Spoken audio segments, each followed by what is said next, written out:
Patan bus stand પર સાંજે દિયોદર જતી બસમાં ચડતી એક મહિલાના ગળામાંથી આશરે 2 તોલાનો સોનાનો દોરો તફડાવી ગઠિયો ફરાર થઈ ગયો હતો. ભીડનો લાભ લઈને આ ઘટનાને અંજામ આપવામાં આવ્યો હતો.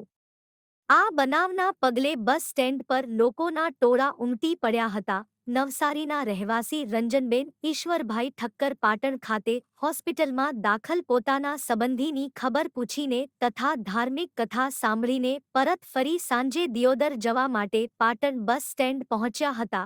રંજનબેન અમદાવાદ દિયોદર બસમાં ચડવા જઈ રહ્યા હતા ત્યારે બસમાં ભારે ભીડ હતી. આ ભીડનો લાભ લઈને કોઈ અજાણ્યા ગઠિયાએ તેમના ગળામાં પહેરેલો આશરે 2 તોલા સોનાનો દોરો કાપી લીધો અને ફરાર થઈ ગયો.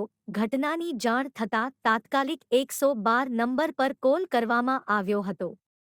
જેના આધારે સરસ્વતી તાલુકા અને પાટણ તાલુકાની પોલીસની ગાડીઓ સ્થળ પર પહોંચી હતી. પોલીસે બસમાં સવાર તમામ મુસાફરોની તપાસ હાથ ધરી હતી.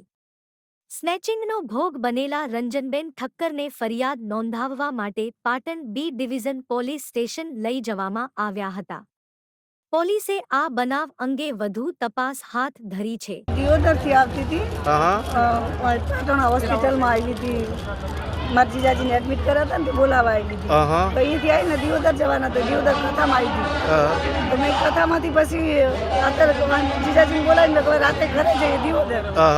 તો ચડતી હતી બસમાં, ચડતી હતી ને ચેન પકડેલો તો મારા હાથથી જ, એટલે ચડતી હતી ને એટલે જેવી ગળદી હતી ને તો મેં મારો ચેન પકડેલો જ હતો. મને ખબર હોય સોનાનો એટલે આપણે પકડેલો જ હોય, એટલે પકડતી હતી તોય કાપી લીધો. પકડે પેન્ડલ મારા હાથમાં. કેટલા રૂપિયાનો